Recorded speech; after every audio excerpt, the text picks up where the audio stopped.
PR পদ্ধতির নির্বাচন নিয়ে একটি নেগেটিভ মার্কেটিং চলছে বাংলাদেশে, আর তা হচ্ছে আপনি ভোট দিলেন যাকে, তাকে আপনি চেনেন না, এবং এই ভোট দেওয়ার পরে ভোট দিবেন ঢাকা শহরে কিন্তু নির্বাচিত হবে ধরেন টেকনাফে। চরম মিথ্যাচার একটি নিউজ বাংলাদেশে। একটি গোষ্ঠী, একটি ব্যক্তি যারা এই পিআর পদ্ধতি চায় না তারা সমালোচনা আলোচনায় আনছেন।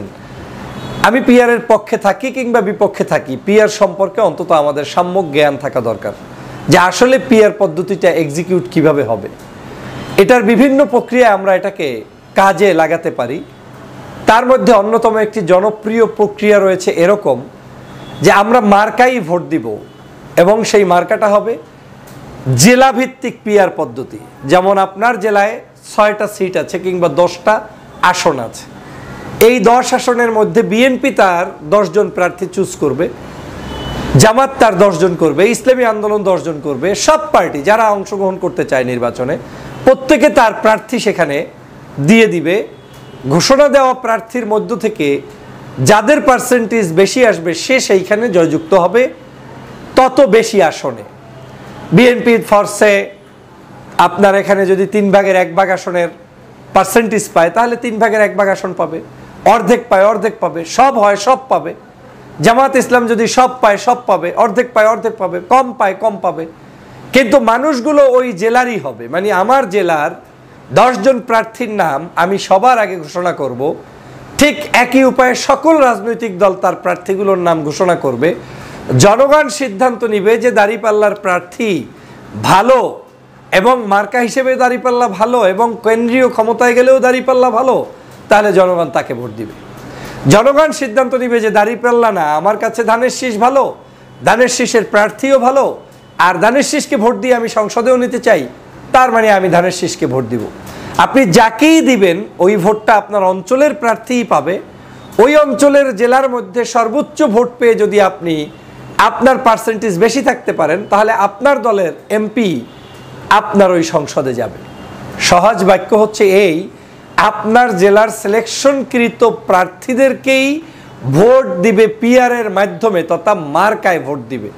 আপনার জেলার মধ্যে ভোট হবে, মার্কা হবে ধানের শীষ, দাঁড়িপাল্লা, ইসলামী আন্দোলন কিংবা অন্য যে কোনো রাজনৈতিক দলের মার্কা।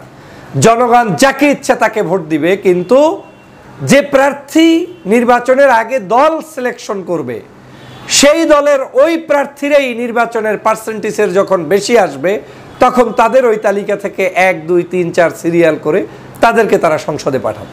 ফর এক্সাম্পল, বিএনপি যদি অর্ধেক পায় তাহলে তারা 10টা আসনের মধ্যে 10 জনের নামের তালিকা জনগণের কাছে প্রকাশ করার পরে ওই 10 জনের আন্দাজ তো তারা ভোট পায় না, যখন পেল না তখন ওই 10 জনের লিস্ট থেকে 1, 2, 3, 4, 5 ওই 5 জনকে তারা সংসদে পাঠাবে, এবং ওই 5 জনই ওই 10টা আসনের যে 5টা আসনের মধ্যেই তারা নেতৃত্ব দিবে। তাহলে আপনি ভোট দিলেন পিআর পদ্ধতিতে, কিন্তু আপনার প্রতিনিধি নির্বাচিত হলো কিন্তু আপনার বাড়ির আশেপাশের লোকটাই, যে লোককে বিএনপি ইতিমধ্যেই নির্বাচনের আগে জাতির কাছে প্রকাশ করেছে নাম, কিংবা জামাত কিংবা অন্য পার্টি যারা তার নামটাকে প্রকাশ করেছে। তাহলে এই প্রক্রিয়াটা কেন জনপ্রিয় হবে? জনপ্রিয় হওয়ার কারণ আছে। দুর্নীতিবাজ, সন্ত্রাস, চাঁদাবাজ, নৈরাজ্য সৃষ্টিকারী, অন্যায়কারী, খুন খারাপি, অত্যাচার, জুলুমবাজ কেউ তখন নির্বাচিত হতে পারবে না। কেন পারবে না? সব দলের জন্য চ্যালেঞ্জিং হয়ে যাবে যে আমার এই 6টা আসনে আমি প্রার্থী দিলাম এই 6 জনকে, আর একই জায়গায় আরেক পার্টি এই 6 জনকে দিল। যদি বিএনপির প্রার্থীর চাইতে জামাতের প্রার্থী স্ট্রং এবং তাদের জনপ্রিয়তা এবং ভালোবাসা বেশি থাকে, প্রার্থী হিসাবেও তাদেরকে মানুষ যোগ্য শিক্ষিত মনে করে, তাহলে তারা উইন হবে। যদি জামাতের প্রার্থীর চাইতে আরেকটা পার্টির প্রার্থী ভালো থাকে তাহলে তারা সেখানে উইন হবে। পাশাপাশি মার্কা হিসেবেও জনগণ চুজ করবে যে আমরা আগামীতে বাংলাদেশে কোন মার্কাকে ক্ষমতায় দেখতে চাই। তাহলে আপনি এক ডিলে 2 পাখি পেয়ে গেলেন। একদিকে আপনার পছন্দ যে আমি রাষ্ট্র ক্ষমতায় জামাত ইসলামকে দেখতে চাই, কিংবা ইসলামী আন্দোলনকে দেখতে চাই, কিংবা বিএনপিকে দেখতে চাই। আপনি তাকেই দেখতে চান, সেই ব্যক্তিকে যেমন আপনি ধানের শীষের মার্কায় ভোট দিয়ে বা দাঁড়িপাল্লায় ভোট দিয়ে আপনি আপনার মতের প্রকাশটা করলেন, পাশাপাশি আপনার এলাকায় ওই লোকটা নির্বাচিত হয়ে ওই এলাকারই তারা এমপি হবে, তাকেও আপনার এলাকাবাসী হিসেবে আপনি চিনেন, জানেন এবং তাকে নিলেন। তাহলে আপনাকে যারা মিথ্যাচার করছে এরা ভোকাস করছে, এরা পিআর নিয়ে আপনার কাছে একটা বিভ্রান্ত তুলছে। আমার কাছে তো মনে হয় পিআর যখন শুরু হবে তখন পিআরে বরং জনতার ঢল নামবে। এ কারণে জনগণ তখন আর কোনো ওই কে চোর কে ডাকাত, কাকে বাঁচবো না, কাকে দিব না এই চিন্তা না করে সরাসরি তিনি তার মার্কায় যেমন ভোট দিতে পারবেন, পাশাপাশি তার অঞ্চলের যাকে প্রতিনিধি হিসাবে ওই জায়গায় আগেই নাম প্রকাশ করা হয়েছে তাকেও আপনি আপনার কাছেই পেয়ে গেলেন এমপি হিসাবে।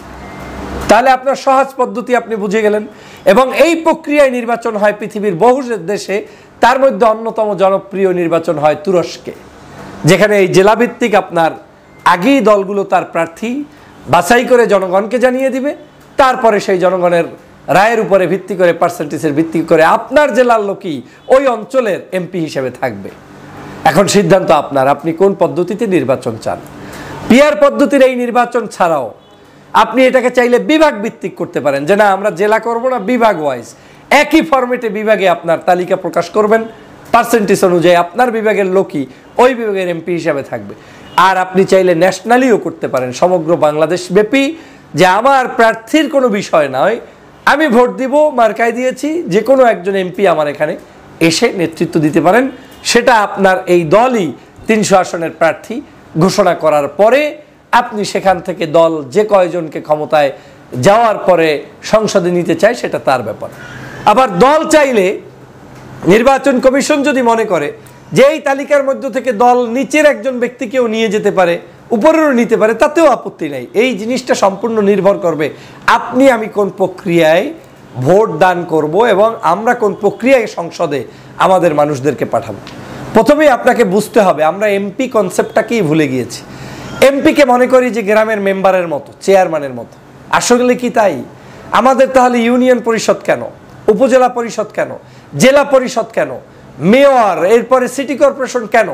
এই জিনিসগুলো রাখা হয়েছে স্থানীয় পর্যায়গুলোকে হ্যান্ডেল করার জন্য, আপনার একেবারে ডোর টু ডোর মানুষের কাছে আপনার খেদমত পৌঁছে দেওয়ার জন্য, কাজ পৌঁছে দেওয়ার জন্য। গভর্নমেন্টের কিছু জিনিস থাকে যেটা কমন, এই 64 জেলার 64 জেলায় সবাই কমনভাবে ভোগ করবে, এখানে কোনো দল পেশে কাজ হবে না। সংসদ সদস্যরা মূলত রাষ্ট্রের আইন করবে, রাষ্ট্রের সংস্কার করবে, রাষ্ট্রের বাজেট করবে, রাষ্ট্রের বড় বড় প্রজেক্টগুলো যেটা যেখানে দরকার সেটা নিয়ে তারা আলোচনা করবে, ডিবেট করবে। কিন্তু আমরা তাদেরকে কোণঠাসা করতে চাই গ্রামের মেম্বারের কাজের ভিতরে। আর সে কারণেই অনেকে প্রশ্ন করে আমি কাকে ভোট দিব, লোকটা আমার কিনা, আমার বাড়ির কিনা। সেই প্রশ্নের জবাব আমি ইতিমধ্যে দিয়েছি, যদিও এই প্রশ্নের জবাব আমার এই দ্বিতীয় জায়গায় বলা হয়েছে যে সংসদ সদস্য মূলত আপনার বাড়ির দুয়ারের সামনের মেম্বারি ইলেকশনের যে কার্যক্রম তার জন্য আদতে নয়। এই পদ্ধতি থেকে যদি আমরা বের না হতে পারি তাহলে এই বাংলাদেশে দুর্বৃত্তায়ন, সন্ত্রাস, নৈরাজ্য, চাঁদাবাজ, ক্ষমতা লিপ্সু, ক্ষমতা দখলদারিত্ব বন্ধ হবে না। কেন হবে না জানেন? এমপির মাথায়ও ধান্দা থাকবে আমি এই অঞ্চলের এমপি, মানে আমি এখানের গডফাদার, আমি এখানের সব কিছু নিয়ন্ত্রণ করব, আমার মাধ্যমেই সব হবে। তার মানে আপনি নিজেই একটা লোককে বাছাই করলেন আপনার উপরে জুলুম করার জন্য, অথচ তা হওয়ার কথা নয়। সংসদ সদস্যরা উন্মুক্ত থাকবে, রাষ্ট্রের সংসদ সদস্য থাকবে তিনি।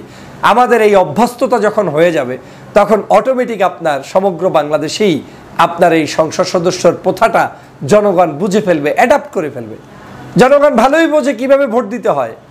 জনগণ তখন রব উঠবে আমি এই মার্কায় ভোট দিব, আমি এই দলকে ভোট দিব। আপনি যেই দলকে ভোট দিবেন আপনার ওই একটা ভোটের কারণেও আপনার একজন সংসদ সদস্য প্রতিনিধি সংসদে যেতে পারে যদি আপনার এই ভোটটাকে কাউন্ট করা হয়।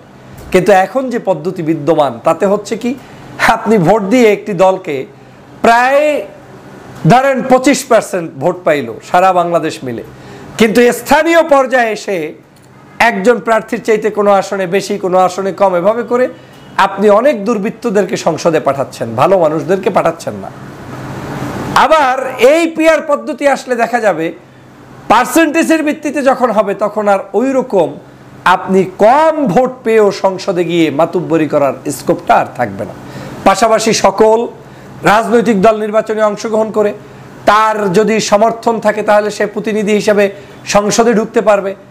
এটার পদ্ধতির পিছনে আমরা এরকম করতে পারি যে মিনিমাম 1%ও যদি ভোট পায় তারও প্রতিনিধি সংসদে যাবে। তার মানে কি দাঁড়ালো, একটা ছোট্ট দলও তার প্রতিনিধি নিয়ে সংসদে যেতে পারলো।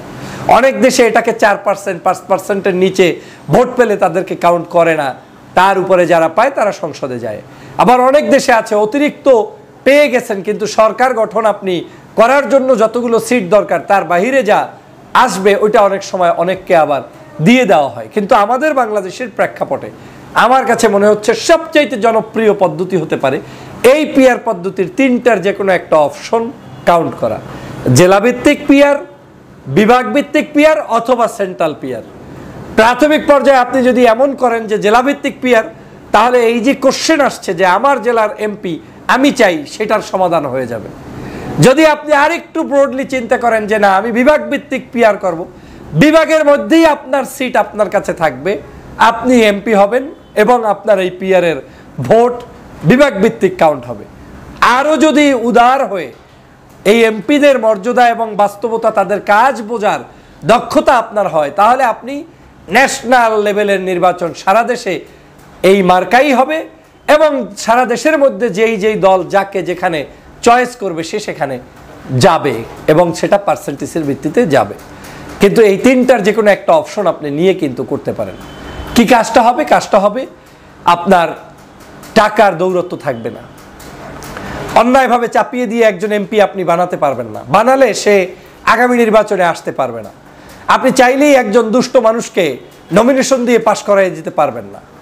আপনি পারবেন যে আপনার হাতে ক্ষমতা আসছে, আপনি 25টা আসন পেয়েছেন, যাকে খুশি তাকে দিবেন, একবার দিতে পারবেন, দ্বিতীয়বার দিতে গেলে আপনার পার্টি আর রান করবে না, আপনাকে কেউ চিনবে না, ভোট দিবে না এবং আপনাকে ধোঁকাবাজ মনে করবে।